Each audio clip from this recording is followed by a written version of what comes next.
21st Precinct, Sergeant Waters. Who? What happened? He fell off a truck. Yeah? Yeah. Well, how old a boy? Well, now, wait a minute. You are, by transcription, in the muster room at the 21st Precinct, the nerve center. A call is coming through. You will follow the action taken pursuant to that call from this minute until the final report is written in the 124 room at the 21st Precinct. All right, you just tell them I'm sending the officers right over there. Yeah, and the ambulance, too. Okay, that's right. Yeah.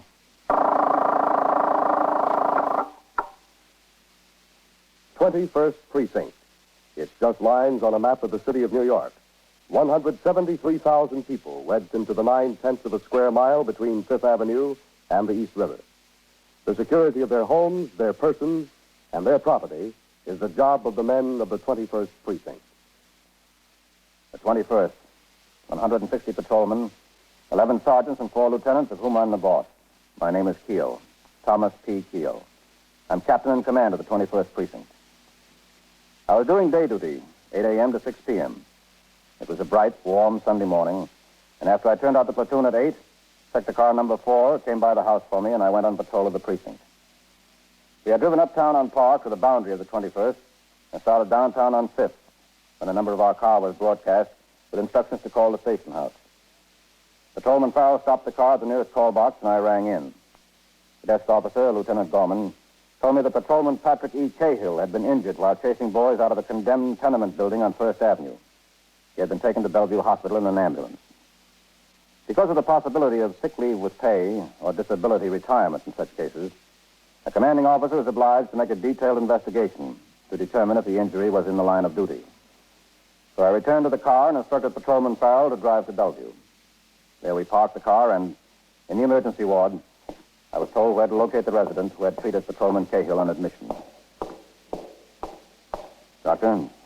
Yes. Are you Dr. Hussberg? Yes, I am. I'm Captain Keel of the 21st Precinct. Oh, yes. How do you do, Captain? How are you? Patrolman Cahill is one of my men.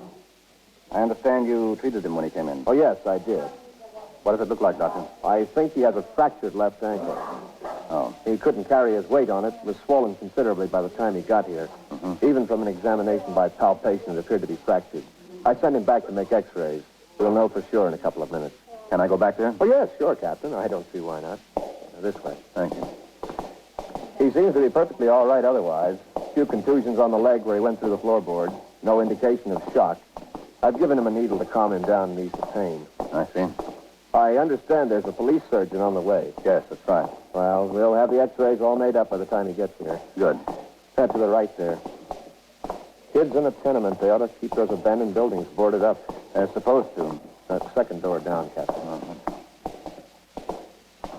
In here. Wow. Go ahead. Take a deep breath and hold it. Don't breathe. Okay, Commissioner, you can breathe now. Go right over, Captain. It's all right. Nurse, this is Captain Keogh. It's all right. You won't get in my way. Hello, Cahill. Captain? So, how do you feel? Still hurts some. Oh, I'd be worried if it didn't. Yeah?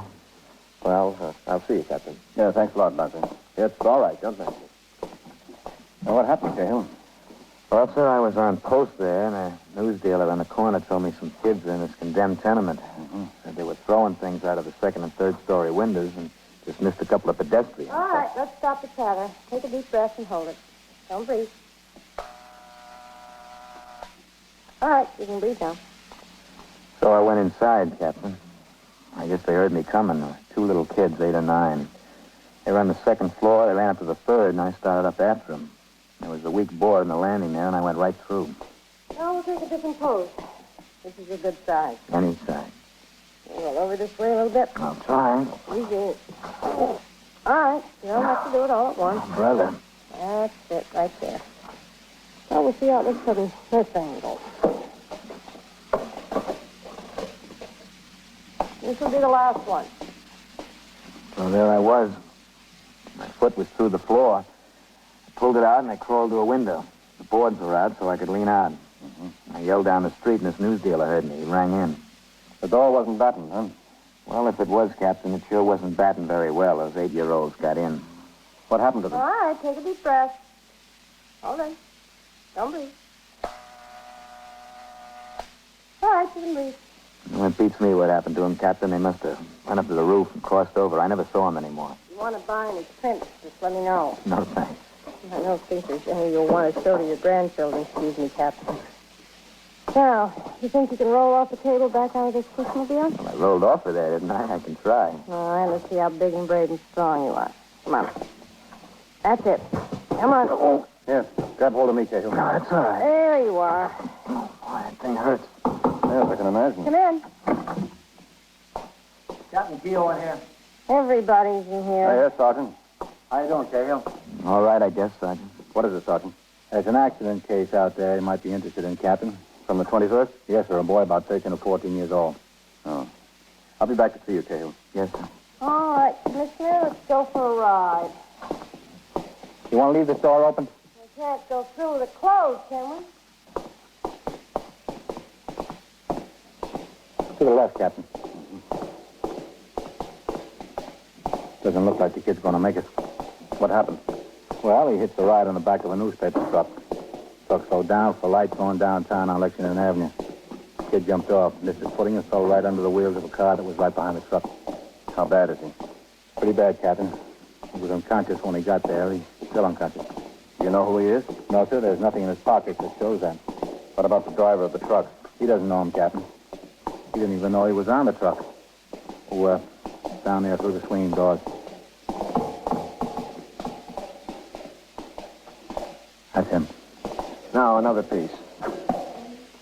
That's good. Okay. Is he still unconscious, Doctor? Yes, Sergeant, he is. I'd make him to be about 13, wouldn't you, Captain? Yes, about. No name anyplace, Sergeant? No, sir, nothing. All right. You better wheel him on back to X-ray. What does it look like, Doctor? It doesn't look very good. He has no less than a brain concussion. It's possibly a fractured skull. I'd say probably a fractured skull. And there appear to be internal injuries. Yeah, that's too bad. How are you going to keep these kids off the trucks? I don't know. Captain, you better find out who he is and get his parents down here. Get them down here in a hurry. With Sergeant Waters, I examined the clothing that was taken off the boy. The most significant item was a red and yellow club jacket with the lettering Red Tigers on the back. In his pockets were a handkerchief, a comb, 2 single cigarettes, a half-dozen kitchen matches, and 32 cents in change. He carried no identification of any kind. Detectives of the 21st Squad under Lieutenant Matt King, detectives of the Manhattan East Homicide Squad, and members of the Accident Investigating Squad, which is responsible for the technical side of investigations in motor vehicle accidents resulting in death or serious injury, are already on the job. Meanwhile, detectives of the 21st Squad were locating witnesses, obtaining statements, and, most important, trying to identify the boy in order to notify his family. I resumed patrol, and it was 12:20 p.m., more than 3 hours after the accident, that I returned to the station house. As I walked in the door, I saw Lieutenant Matt King, commanding officer of the 21st Detective Squad, standing and talking to Sergeant Waters, who was now on telephone switchboard. Hello, Captain. Matt? Sergeant? Busy Sunday, Skipper. Yeah. I'd like to talk to you, Captain. Be just a minute, Matt. As soon as I sign the blotter. Yes, sir.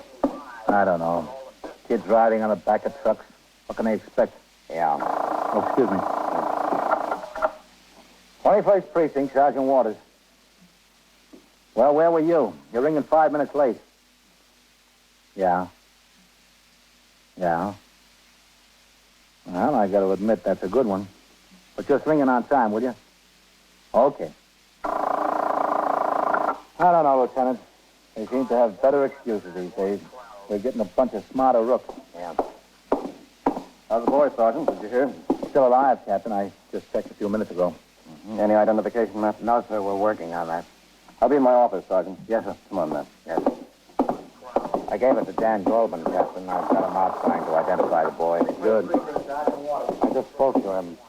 He hasn't gotten any place yet. Go ahead, Matt. Yes. Sit down. Yeah. The doctor told me the boy probably wouldn't live through the day. No. I think it's important to get him identified and get his parents down there. We're trying our best, Captain. Yeah, I know. Of First, we don't even have any idea what neighborhood he's from. That newspaper truck was coming all the way down from the Bronx. The driver said he didn't even know the boy was on there, much less where he hopped on. Oh, we ought to be able to identify him pretty quick through that club jacket. The Red Tigers, yeah.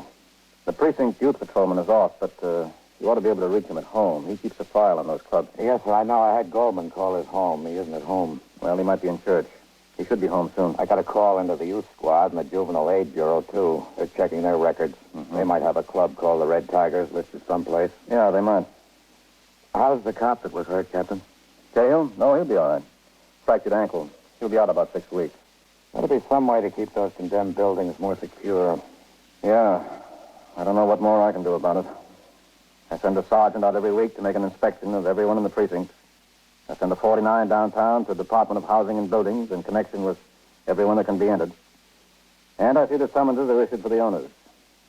You just can't keep the kids out of them.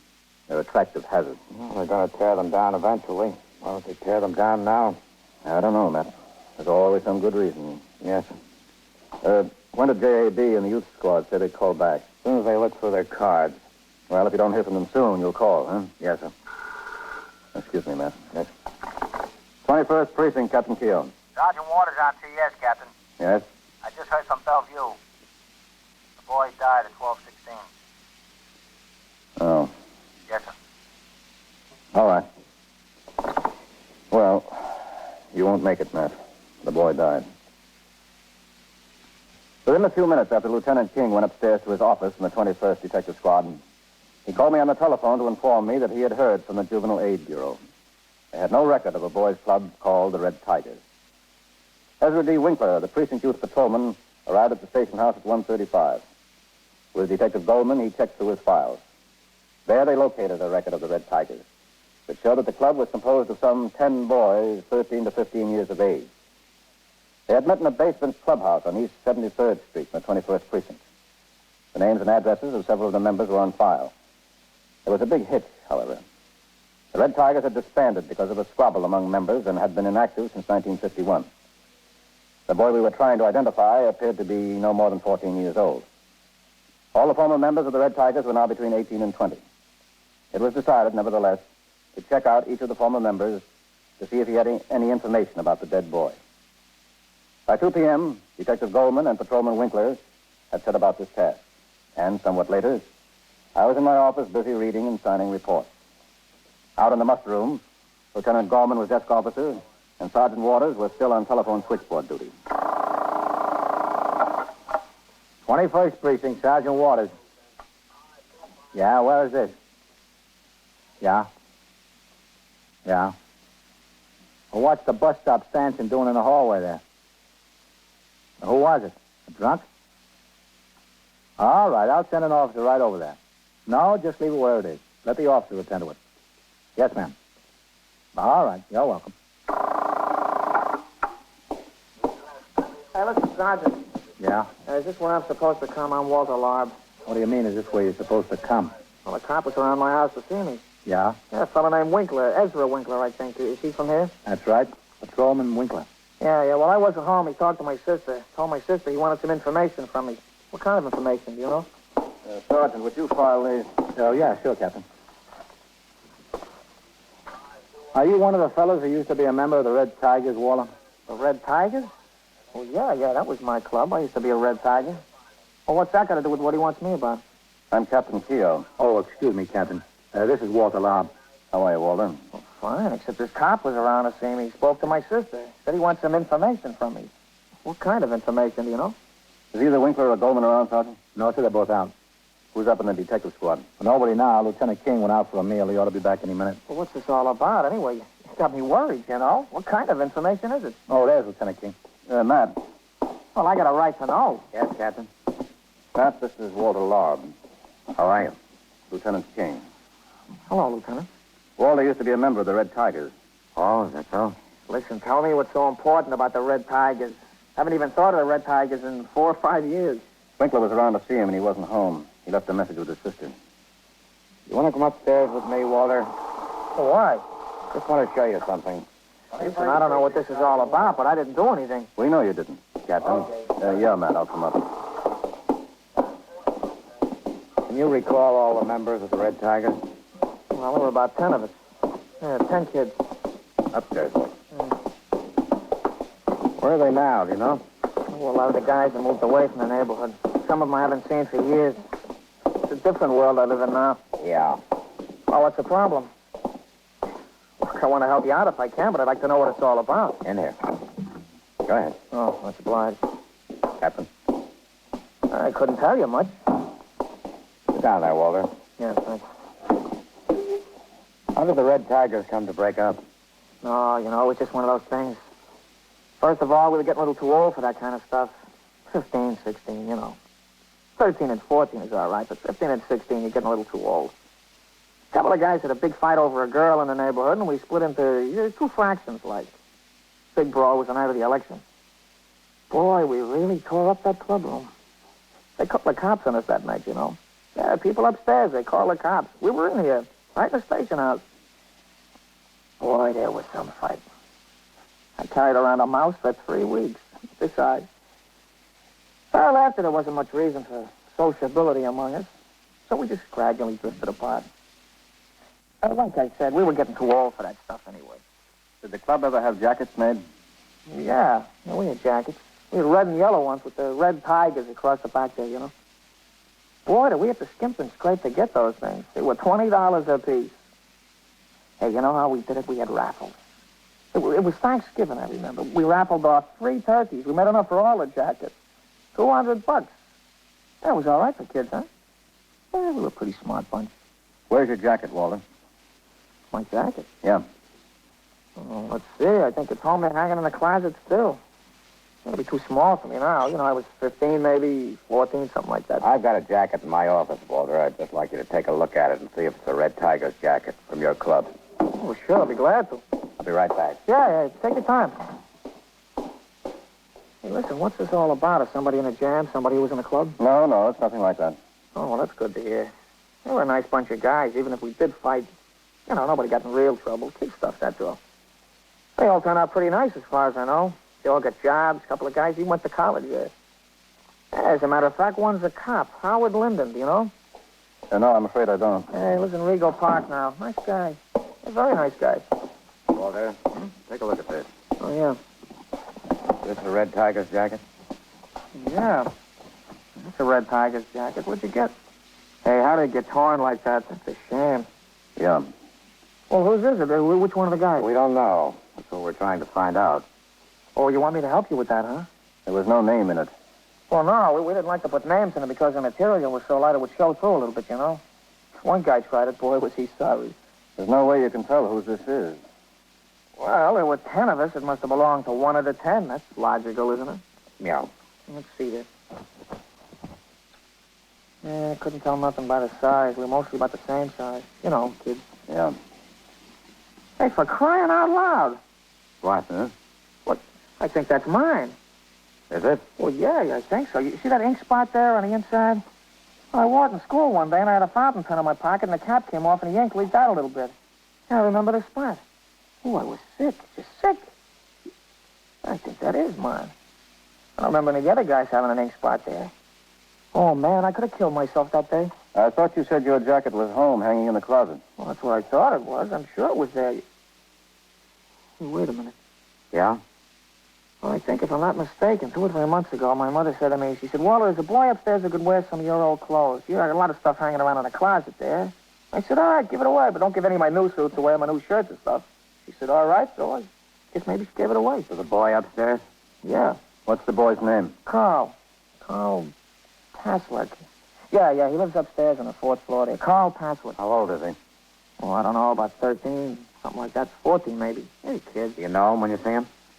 Sure, I know him when I see him. He lives right upstairs from me. They were there for a couple of years. Why? Walter, a boy fell off the back of a newspaper truck this morning. This kid, this Carl? We don't know for sure, maybe. Oh, how is he, bad? He died. Died in Bellevue about 12:15. Oh.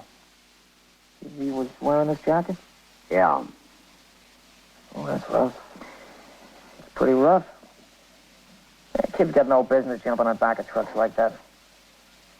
You know, I did a lot of things. I did a lot of things when I was a kid. I never did that. You could count on it. Boy, you're taking your life in your own hands, do his folks know? We didn't know who he was until just now. We're not even positive about it yet. Oh. We tried to find out who he was before he died so we could get his parents down there to see him, but we couldn't. Would you be willing to go down to Bellevue and take a look at the boy and tell us if it's this Carl? Yeah, if you want me to. I think it'd be a good idea. Too bad. It's rough. You know, it's a rotten shame what kids will do today. A radio call was put out for Detective Goldman. He returned to the station house and took Walter Lobb downtown to the city mortuary at Bellevue Hospital. There, the young man identified the body of the boy killed that morning as that of Carl Paslick, who lived upstairs from him on the fourth floor of a tenement building at 761 East 71st Street. After the identification was made, Detective Goldman and Walter Lobb returned to the station house. Sergeant Waters was instructed to go to the boy's home and notify the parents. He took Walter Lobb, and at 3:10 p.m., they walked up the stairs of the building toward the third floor. I'm telling you don't realize it when you're a kid. There's certain things that are dangerous. Yeah. Yeah, they never learn. They just never learn. That's where I live here. You sure your mother's home? Well, yeah, I think so. Paslicks are upstairs there in the front. Yeah, I know. Ma? Hey, come on inside. Yeah. Ma? Yeah, in here, Walter. Can you come in the living room a minute, Ma? What's the matter? Well, come in the living room. She'll be right in. All right. Hey, you want to make yourself at home? Sit down. No, that's all right. You could have come in there, Walter. I was washing the dishes. Oh, excuse me. What's the matter, Walter? Ma, this is Sergeant Waters here. How do you do, Mrs. Lobb? What did you do, Walter? Are you in trouble? No, I'm not in any trouble, Ma. I didn't do nothing. It doesn't concern him, Mrs. Lobb.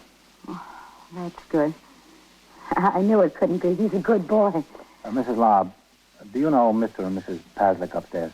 Well, did they do something? What? Ma, if you'll just listen. The boy Carl was killed in an accident this morning. No. Yeah, That boy, that little boy. he was 14. My goodness. My goodness. I have to go upstairs and notify them. Oh, they don't know yet? No, not yet. He wasn't identified until just a little while ago. Yeah, I identified him. Are you acquainted with the mother? Oh, yes, I know her. Is she home? Did you see her this morning? No, I didn't see her. You know if Mr. Paslick is home? I didn't see either of them. But it's Sunday. He must be in church. Mrs. Lobb, we always find it best when we notify someone of something like this if a neighbor will come along. Would you be willing to do that? Well, if you want me. I think it would help. Yeah, I told you she would, see? All right. I think we'd better do it as soon as possible. Well, I'm ready. You better stay here, Walter. Why?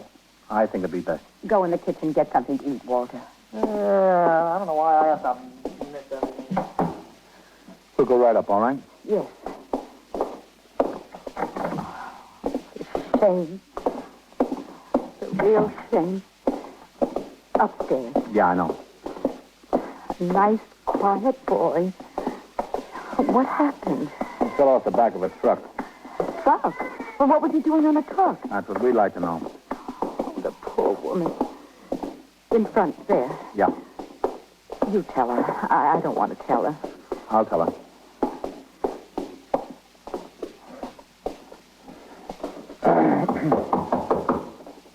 She's got nothing. Now she'll have less. Yeah, who is it? Paslick? Yeah? I'm a police officer, Mr. Paslick.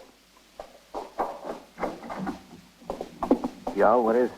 Hello, Mr. Paslick. Oh, hello, Mrs. Lobb. Can we come in? Yeah, sure. Thanks. What's the matter? What's the trouble?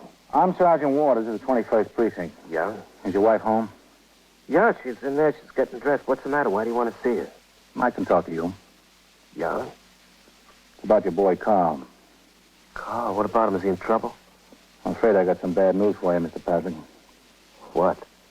Boy hits the ride on the back of a truck this morning. Yeah, so? Fell off the back and he was hit by a car. Where is he? Down at Bellevue. Is he all right? Well, is he? No, sir. Well, is he hurt very bad? He died a little after 12.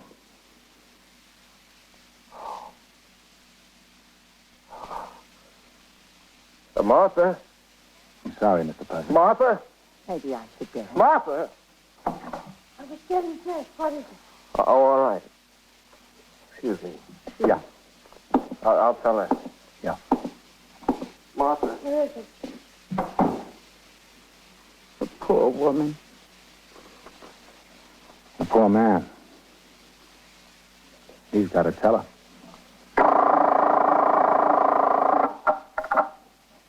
21st Precinct, Sergeant Waters. She's jumped or she's gonna jump? Yeah, what floor? Well, where is it? Where? Well, get somebody to pull her inside. Oh, yeah? And so it goes. Around the clock. Through the week, every day, every year. The police precinct in the city of New York is a flesh and blood merry-go-round. Anyone can catch the brass ring. Or the brass ring can catch anyone. 21st Precinct, transcribed, a factual account of the way police work in the world's greatest city, is presented with the official cooperation of the Patrolmen's Benevolent Association, an organization of more than 20,000 members of the Police Department, City of New York. Les Damon in the role of Captain Keogh, Ken Lynch as Lieutenant King, Harold Stone as Sergeant Waters. Featured in tonight's cast were Larry Haynes, John Aston, Elsbeth Eric, Jack Grimes, Ethel Everett, and Bob Reddick. 21st Precinct is written, produced, and directed by Stanley Niss. Olin Tice speaking.